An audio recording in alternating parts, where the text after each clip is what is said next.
Hello student, स्वागत है आपका हमारे यूट्यूब चैनल डेफिनेशन हब में। आइए आज स्टार्ट करते हैं क्लास 10th का सेकंड चैप्टर केमिकल बॉन्डिंग। आपकी स्क्रीन पे आया होगा कि नोबल गैस और उसके बारे में डिटेल दिया हुआ, जैसे कि नोबल गैस की लिस्ट है, हीलियम है, नियॉन है, आर्गन है, क्रिप्टन है, जियॉन है और रेडॉन है, और उनका जो सेल का अरेंजमेंट है इलेक्ट्रॉन्स का वो देखेंगे। तो एक ये जो कि देखने में लग रहा होगा कि इसकी जो क्या ज़रूरत है, तो ये पूरा का पूरा चैप्टर इसी को कंसीडर करते हुए ही है, अगर ये कहें समझी तो आइए स्टार्ट करते हैं। इसके आगे आपने स्क्रीन पे देख लिया होगा इसका क्या अरेंजमेंट है। नेक्स्ट है आपका पीरियोडिक टेबल। पीरियोडिक टेबल में देखे होंगे कि 18वें ग्रुप में है आपका नोबल गैसेस। सो अब आपको इंट्रोडक्शन ये हो गया कि नोबल गैस का इलेक्ट्रॉनिक कन्फिग्रेशन हो गया, नोबल गैस किस ग्रुप में होता है ये हो गया। अब स्टार्ट करते हैं मेन केमिकल बॉन्डिंग।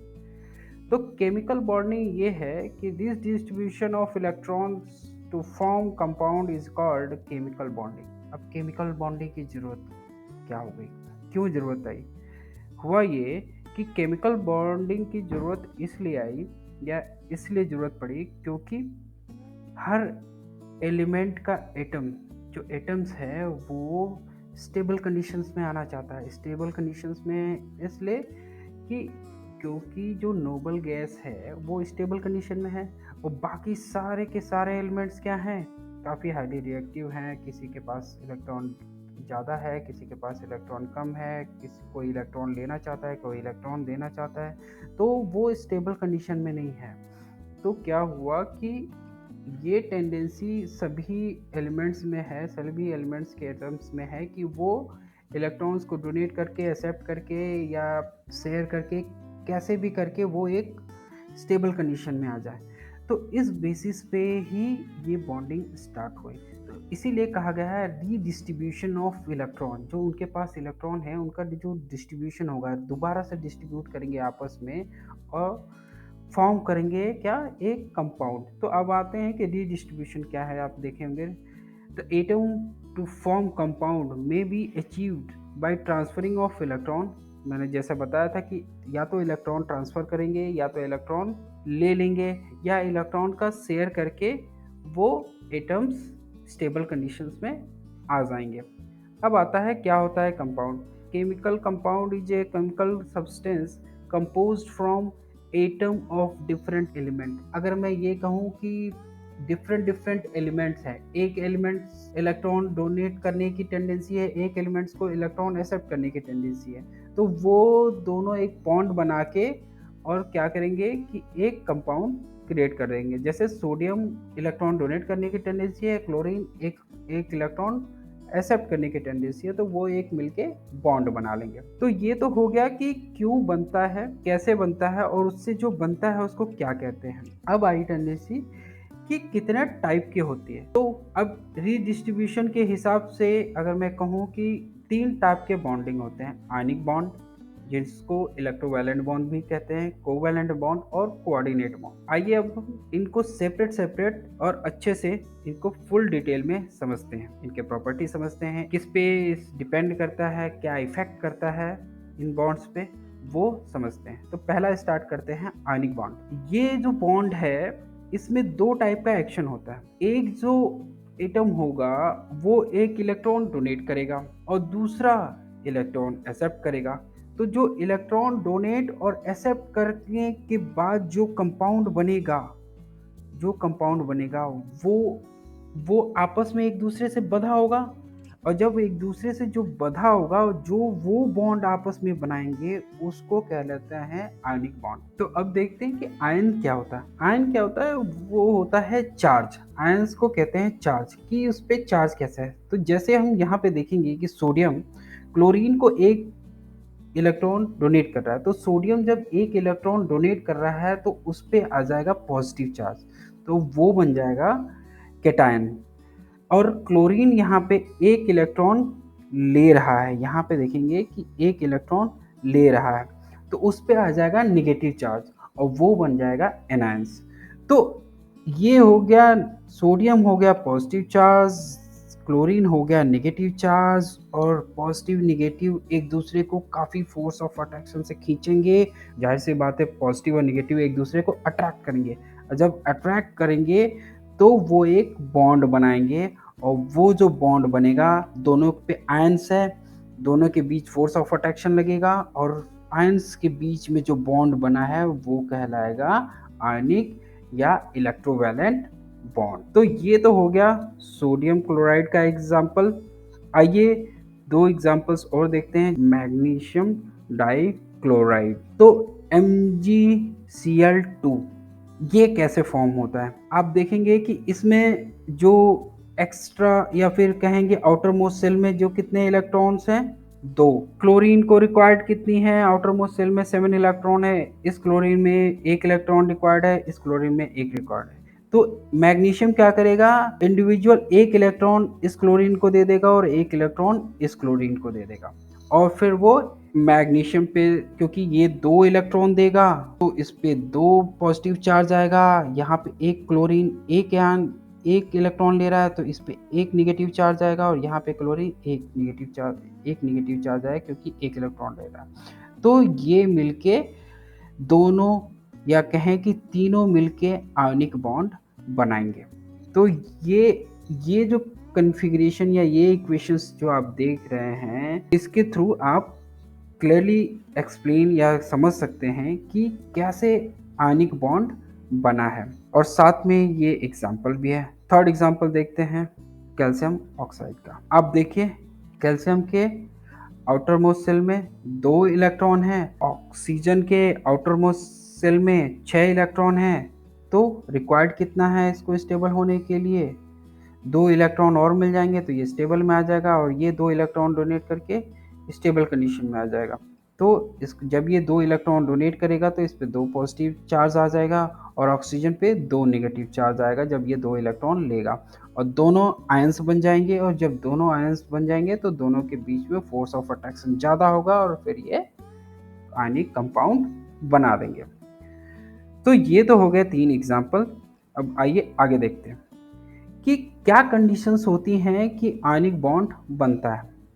आपने देखा होगा कि यहाँ पे केवल और केवल इलेक्ट्रॉन्स के ही इफेक्ट से ही यहाँ पे बॉन्ड बन रहे हैं। तो इसमें कितने टाइप का क्या क्या एक्टिविटी हो रही है आइए देखते हैं। यहाँ पे डोनेशन ऑफ इलेक्ट्रॉन आ रहा है, तो डोनेशन ऑफ इलेक्ट्रॉन मतलब एक आउटर मोस्ट सेल से 1 इलेक्ट्रॉन निकल रहा है, और वो 1 इलेक्ट्रॉन निकल रहा है तो जैसे हमने पढ़ा था आयनाइजेशन पोटेंशियल का, तो आयनाइजेशन पोटेंशियल हो रहा है, कुछ एनर्जी देंगे तो 1 इलेक्ट्रॉन हम रिमूव कर देंगे एक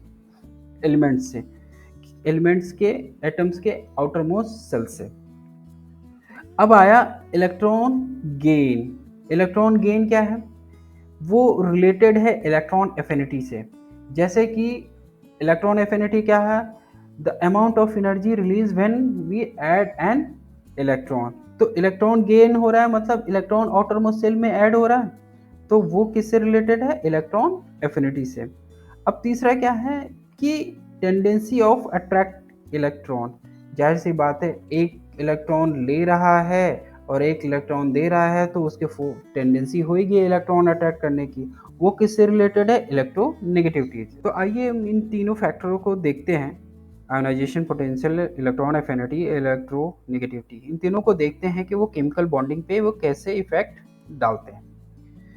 तो आयनाइजेशन पोटेंशियल से स्टार्ट करते हैं। आयनाइजेशन पोटेंशियल होता है amount of energy required to remove an electron from outer most shells. एक इलेक्ट्रॉन जो डोनेट करने की टेंडेंसी है वो तभी आएगा जब हम उसके सेल से एक इलेक्ट्रॉन निकालेंगे तो डोनेट होगा या फिर निकलेगा, और वो इजीली कब निकलेगा? जब आयनाइजेशन पोटेंशियल कम होगा। जब आयनाइजेशन पोटेंशियल कम होगा तो जो आउटर मोस्ट सेल के जो इलेक्ट्रॉन्स हैं वो लूजली बॉन्ड होंगे, और जब लूजली बॉन्ड होंगे तो इजीली वो निकल जाएंगे।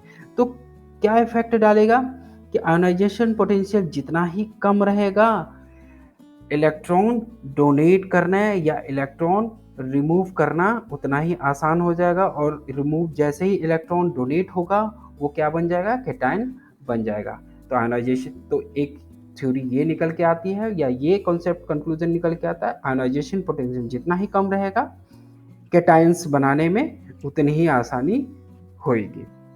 अब देखते हैं दूसरा, इलेक्ट्रॉन एफिनिटी। इलेक्ट्रॉन एफिनिटी है the amount of energy released when an electron added to outer most shell. अब आउटर मोस्ट सेल में एक इलेक्ट्रॉन ऐड करना है, तो इलेक्ट्रॉन जब ऐड करना है तो अब क्या होगा कि हाइयर चांसेस हो गया कि उसको कैसे एक इलेक्ट्रॉन को ज़्यादा चांसेस से खींच लेंगे। तो higher the value of electron affinity अगर ज़्यादा होगी तो वो ईज होगी formation to form anions. Anions जो कि नेगेटिव चार्ज वाले एलिमेंट्स बनाने में या फिर नेगेटिव चार्ज वाले एटम्स बनाने में हमें आसानी होगी। तो हाइयर इलेक्ट्रॉन एफिनिटी जब होगी तो वो आसानी होगी हमें एनायंस बनाने में। तो जैसे क्लोरीन है, क्लोरीन पे एक इलेक्ट्रॉन्स ऐड करके हम एनायंस बना सकते हैं, क्लोरीन माइनस चार्ज इजीली बना सकते हैं क्योंकि इसकी इलेक्ट्रॉन एफिनिटी काफ़ी ज़्यादा होती है। अब आता है तीसरा, इलेक्ट्रोनेगेटिविटी। इलेक्ट्रोनेगेटिविटी क्या होती है? ये होती है tendency to attract electron to itself in a chemical bonding. अगर जो इलेक्ट्रॉन्स हैं उसको अट्रैक्ट करके एक केमिकल बॉन्डिंग बनाते हैं। तो आप देखे होंगे कि सोडियम एक इलेक्ट्रॉन डोनेट कर रहा है, क्लोरीन एक इलेक्ट्रॉन एक्सेप्ट कर रहा है, तो क्लोरीन एक इलेक्ट्रॉन को अट्रैक्ट करने की टेंडेंसी है, तभी तो वो उसने एक इलेक्ट्रॉन अट्रैक्ट कर लिया है। और फिर उस जब ये एक डोनेट किया है, वो पॉजिटिव चार्ज हो गया है, एक एक्सेप्ट किया नेगेटिव चार्ज हो गया, फिर ये मिलके कंबाइंड होके एक केमिकल कंपाउंड बनाते हैं जिसका नाम है NaCl। तो ये एग्जांपल आपके सामने है। तो इससे ये निकल के आता है स्ट्रॉन्ग इलेक्ट्रोनेगेटिविटी अगर दोनों के बीच में है, कि अगर मैं कहूँ कि गैप, अगर बात हो कि गैप की, इलेक्ट्रोनेगेटिविटी किसी की कम है और किसी की बहुत ज़्यादा, तो दोनों की इलेक्ट्रोनेगेटिविटी के बीच का गैप काफ़ी ज़्यादा होगा। तो जब काफ़ी ज़्यादा होगा तो वो केमिकल बॉन्डिंग के लिए काफ़ी एक दूसरे को अट्रैक्ट करेंगे। तो अगर ये एग्जांपल दिया जाए सोडियम और सोडियम क्लोराइड का, तो सोडियम की जो इलेक्ट्रोनेगेटिविटी होती है वो 0.9 होती है और क्लोरीन की 3.0 होती है। तो देख रहे हो कि डिफरेंस काफ़ी ज़्यादा है। तो इसलिए ये आयनिक कंपाउंड बना लेंगे या इनके बीच में जो बॉन्ड बनेगा वो आयनिक बॉन्ड बनेगा। ठीक है, तो ये रहे 3 फैक्टर्स जो इफेक्ट डालेंगे। आइए अब आगे बढ़ते हैं कि जब ये बॉन्ड तो बनाएंगे, जब बॉन्ड बनाएंगे तो ये कितने स्ट्रांग हैं, वीक हैं, कैसे हैं, ये चेक करना पड़ेगा। तो अब देखेंगे कि जब एक पॉजिटिव चार्ज है और एक निगेटिव चार्ज है और दोनों के बीच में जो इलेक्ट्रोनेगेटिविटी है वो काफ़ी डिफरेंस है, वो जो काफ़ी ज़्यादा है, तो वो क्या होंगे, एक दूसरे को काफ़ी स्ट्रॉन्ग फोर्स ऑफ अट्रैक्शन से खींचेंगे। और उस फोर्स ऑफ अट्रैक्शन को ही इलेक्ट्रोस्टैटिक फोर्स ऑफ अट्रैक्शन कहते हैं। इलेक्ट्रोस्टैटिक फोर्स ऑफ अट्रैक्शन, क्योंकि दोनों एक इलेक्ट्रॉन डोनेट करके पॉजिटिव आयंस बन रहा है और एक इलेक्ट्रॉन एक्सेप्ट करके नेगेटिव आयंस बन रहा है, और इनके दोनों के बीच में जो फोर्स लगेगा उसको कहते हैं इलेक्ट्रोस्टैटिक फोर्स ऑफ अट्रैक्शन। और ये काफ़ी स्ट्रॉन्ग होता है क्योंकि एक पॉजिटिव चार्ज है और एक नेगेटिव चार्ज है और इनके बीच का जो फोर्स है काफ़ी स्ट्रॉन्ग है। तो इनके बीच का जो बॉन्डिंग स्ट्रेंथ है काफ़ी स्ट्रॉन्ग है। ओके, सो नेक्स्ट टॉपिक चलते हैं। अब इनके प्रॉपर्टीज़ जान लेते हैं कि इनके प्रॉपर्टीज़ क्या होती हैं, कि जैसे अब कि कैसे हार्ड हैं, कि क्या है इनके मेल्टिंग पॉइंट, क्या है ये कंडक्टर है नहीं है, इसके बीच में जानते हैं। तो आप जानते हैं कि फोर्स ऑफ अट्रैक्शन आयंस के बीच में काफ़ी ज़्यादा है और जो ये कंपाउंड बनते हैं ये भी काफ़ी कॉम्पैक्ट होंगे। अगर मैं कहूँ कि इनके बीच के एटम्स के बीच के फोर्स ऑफ अट्रैक्शन काफ़ी ज़्यादा है तो वो काफ़ी क्लोज होंगे आपस में एक दूसरे के। और जब काफ़ी क्लोज होंगे तो किस टाइप का मटेरियल बनता है, किस टाइप का मैटर बनता है? मैटर बनता है सॉलिड। जो स्टेट होएगा वो सॉलिड स्टेट का मैटर बनेगा।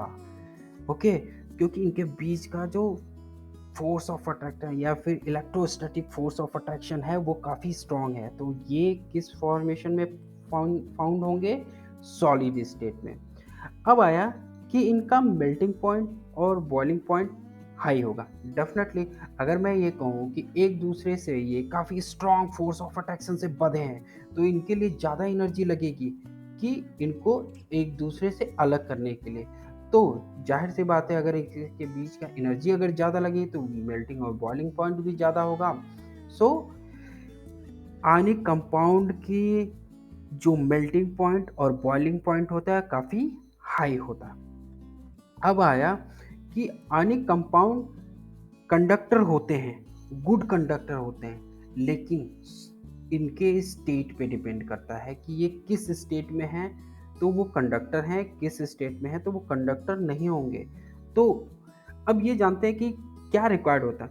फ्री इलेक्ट्रॉन रिक्वायर्ड होते हैं, या फिर क्या है, फ्री आयंस रिक्वायर्ड होते हैं इलेक्ट्रिसिटी मूव करने के लिए। अब मैं ये बात करूं कि जो आयनिक कंपाउंड है, आयनिक कंपाउंड एक दूसरे से क्लोजली बाउंड है और इलेक्ट्रॉन फ्री नहीं है या फ्री आयंस नहीं है। तो जब फ्री आयंस नहीं है तो इलेक्ट्रिसिटी कंडक्ट होगी नहीं। तो सॉलिड स्टेट में ये इलेक्ट्रिसिटी को कंडक्ट नहीं करते हैं। लेकिन स्टेट जैसे ही चेंज होता है, मोल्टेड या जिस समय मोल्टेड स्टेट में रहते हैं तो ये क्या होता है, फ्री आयंस इनके पास मिल जाते हैं, काइनेटिक एनर्जी मिलती है और रैपिडली मूव करते हैं तो इनके पास फ्री एनर्जी मिल जाती है जिसके थ्रू ये इलेक्ट्रिसिटी कंडक्ट कर सकते हैं, लेकिन उतने अच्छे से कंडक्ट नहीं करेंगे। अब आता है थर्ड स्टेट सॉल्यूशन में। सॉल्यूशन अगर पानी में घोल दिया जाए तो